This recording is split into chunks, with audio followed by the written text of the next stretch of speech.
আসসালামু আলাইকুম। আমি মাজহারুল ইসলাম। আমার YouTube channel text school. Text স্কুলে আপনাদের স্বাগতম।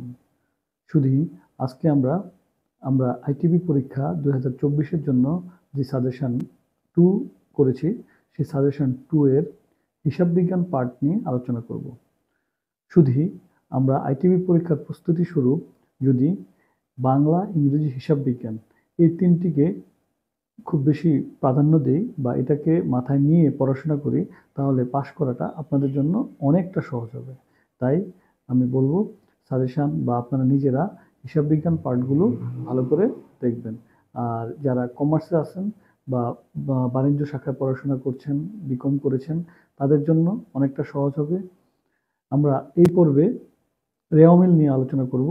আমরা রেওয়া মিল যদি আমরা বুঝতে পারি, তাহলে ব্যালেন্স শিট বোঝাটা অনেকটা সহজ হবে। শুধুই আমি আর কথা না বাড়িয়ে আমি সরাসরি প্রশ্নতে চলে গেলাম এবং উত্তরে চলে গেলাম। আইটিবি পরীক্ষার সাজেশন 2024-এর আমাদের দ্বিতীয় সাজেশন এটি প্রশ্নটি হচ্ছে একটি রেওয়া মিল ট্রায়াল ব্যালেন্স। আমরা রেওয়া মিলটি দেখছি। প্রথম রয়েছে ক্যাপিটাল 90,000, তারপর আছে ড্রয়িং 12,480, তারপর furniture 2,000, import duty expenses 2,000, salary sales 18,720, bad debt expenses 740, allowance for bad debt 2,000, insurance premium expenses 240, building 20,000, carriage in out expenses 3,290, salary অফিসের জন্য 2,500, sales 97,700, purchase 42,230, accounts payable 12,790, notes receivable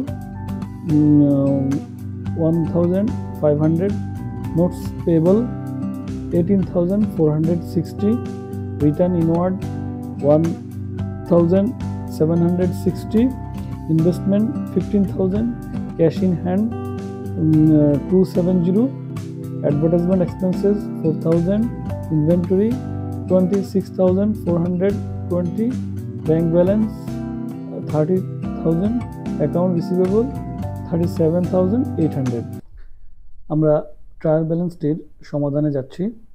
প্রথমেই আমরা দেখছি সিরিয়াল নাম্বার রয়েছে particular, debit টাকা, credit টাকা।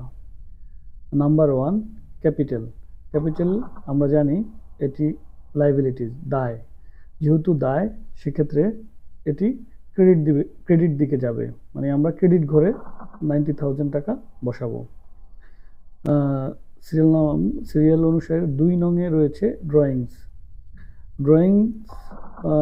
মানে হচ্ছে অ্যাসেট লাইবিলিটি কমে যাওয়া। তো আমরা অ্যাকাউন্টিংয়ে আমরা জানি যদি লাইবিলিটি কমে যায়, দায় কমে যায়, তাহলে ডেবিট হয়। তাহলে আমরা এটা বসাবো ডেবিট ঘরে 12,480 টাকা। 3 নংয়ে রয়েছে ফার্নিচার একটি অ্যাসেট। আর যদি কোনো প্রতিষ্ঠানে অ্যাসেট বৃদ্ধি পায়, তাহলে সেটা ডেবিট হয়। এখানে 2,000 টাকা, তাহলে ডেবিট ঘরে আমরা বসাবো। তারপর 4 নং রয়েছে ইম্পোর্ট ডিউটি এক্সপেন্সেস। এটি একটি খরচ। আমরা জাবেদাতে বা অ্যাকাউন্টিংয়ে আমরা জানি যদি খরচ বৃদ্ধি পায়, তাহলে ডেবিট হয়। সে কারণে আমরা এই 2,000 টাকা ডেবিট ঘরে বসাবো। তেমনি 5 নং স্যালারি। সেটা অফিসের স্যালারি হোক, সেলসের স্যালারি হোক, বা যেই পার্টেরই স্যালারি হোক, স্যালারি একটি খরচ। ঠিক একইভাবে খরচ যেহেতু বৃদ্ধি পাচ্ছে, তাহলে আমরা এটিকে ডেবিট ঘরে বসাবো 18,720 টাকা। 6 নম্বরে ব্যাড ডেট এক্সপেন্সেস। এটাকে বাংলায় বলে অনাদায়ী দেনা। অনাদায়ী দেনা একটি খরচ। সেক্ষেত্রে আমরা 740, এটাকে আমরা খরচ হিসাবে ডেবিট দিকে বসাবো। 7 নংয়ে রয়েছে অ্যালাউন্স ফর ব্যাড ডেটস। এটা আসলে একটু মানে বোঝার বিষয়, আমি একটু বুঝিয়ে বলছি। অ্যালাউন্স ফর ব্যাড ডেটস, অনেকে ব্যাড ডেটস মনে করে এটাকে খরচ ভাবতে পারে, কিন্তু আসলে জিনিসটা তা না। এটা হলো যে ব্যাড ডেটস হতে পারে, সেজন্য একটি ফান্ড তৈরি করে রাখা। তো যেহেতু খরচের জন্য একটি ফান্ড তৈরি করে রাখা, সেজন্য এটি বেসিক্যালি একটি লাইবিলিটি। এজন্য এটাকে আমরা ক্রেডিট ক্রেডিট দিকে দেখাবো। এখানে এটা 2000 ক্রেডিট দিকে দেখাচ্ছি। 8 নম্বরে রয়েছে ইন্স্যুরেন্স প্রিমিয়াম এক্সপেন্সেস, এটা একটি খরচ, সে কারণে আমরা এটা ডেবিট দিকে দেখাচ্ছি 240 টাকা। 9 নম্বরে বিল্ডিং অ্যাসেট, আমরা জানি বা আপনারা জানেন যে সম্পদ বৃদ্ধি পেলে সেটা হবে ডেবিট। তো তার মানে বিল্ডিং 20,000 টাকা, এটা ডেবিট দিকে যাবে। আর ক্যারিজ ইনওয়ার্ড এক্সপেন্সেস, এটাও একটি খরচ, এটি 3,290 টাকা, এটি ডেবিট দিকে যাবে। 11 নং স্যালারি অফিস 2,500 টাকা।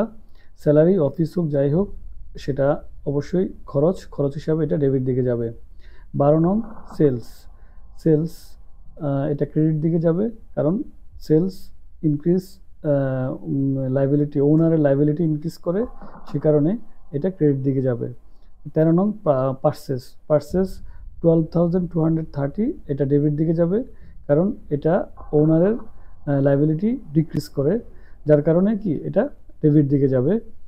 আর 14 নং হচ্ছে অ্যাকাউন্টস পেয়েবল, এটা দায় বৃদ্ধি হয় অ্যাকাউন্টস পেয়েবলের মাধ্যমে, সে কারণে যেহেতু দায় বৃদ্ধি পাচ্ছে আমরা সেটা ক্রেডিট দিকে বসাবো 12,790 টাকা। তারপর 15 নং হচ্ছে নোটস রিসিভেবল, এটা অ্যাসেট বৃদ্ধি করে, যার কারণে আমরা এটা ডেবিট দিকে বসাবো 1,500 টাকা।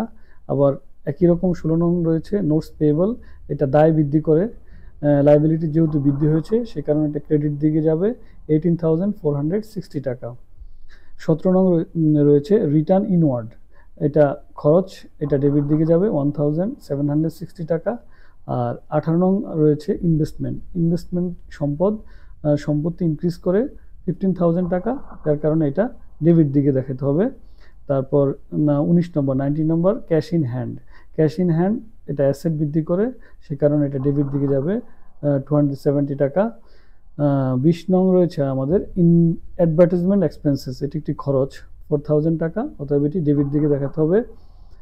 21 নম্বর ইনভেন্টরি অ্যাসেট 26,420 টাকা, এটি ডেবিট দিকে দেখাতে হবে। ব্যাংক ব্যালেন্স, এটি অ্যাসেট, যার কারণে এটি ডেবিট দিকে দেখাতে হবে 30,000 টাকা। 23 নং লাস্ট অ্যাকাউন্টস রিসিভেবল 37,800 টাকা, যেহেতু এটি অ্যাসেট, এটি ডেবিট দিকে যাবে। আমরা টোটাল রেওয়া মিলে সবগুলো 23টি আমাদের যে বিবরণ রয়েছে, আমরা 23টি খরচ এবং সম্পদ দায় হিসাব করে ডেবিট ক্রেডিট দিকে বসিয়ে ডেবিট দিকে যোগফল আমরা পেলাম 2,20,950 টাকা, এবং ক্রেডিট দিকেও 2,20,950 টাকা। অতএব আমাদের ডেবিট এবং ক্রেডিট সমান হয়েছে, আমরা ধারণা করছি যে আমাদের ট্রায়াল ব্যালেন্সটি ঠিক হয়েছে। আপনারা এইভাবে প্র্যাকটিস করবেন, আলহামদুলিল্লাহ আমাদের আইটিপি এক্সামে আপনাদের এইরকম প্র্যাকটিস যদি থাকে, এই ধরনের রেওয়া মিল আসলে আপনারা অবশ্যই সেটি নিশ্চিত করতে পারবেন। আপনারা প্রশ্ন এবং উত্তর দেখলেন, একটি রেওয়া মিল কীভাবে দেওয়া থাকতে পারে এবং রেওয়া মিলের সমাধানটা কিভাবে আপনাদেরকে সমাধান করে দেখানো হয়েছে। ডেবিট এবং ক্রেডিট রেওয়া মিলে অবশ্যই মিলতে হবে, যদি ডেবিট এবং ক্রেডিট মিলে যায় তাহলে রেওয়া মিল মিলে যাবে। শুধু আপনারা আমার ভিডিও, আমাদের আইটিবি পরীক্ষার যে প্রস্তুতি বা ট্যাক্স ভ্যাট সম্পর্কে যে আলোচনা হয়, আপনারা আমার ভিডিওগুলো দেখবেন এবং আমার চ্যানেলটি সাবস্ক্রাইব করবেন, সাথে শেয়ার, লাইক, কমেন্টস করে আমার সাথে থাকবেন। ধন্যবাদ সবাইকে। আসসালামু আলাইকুম।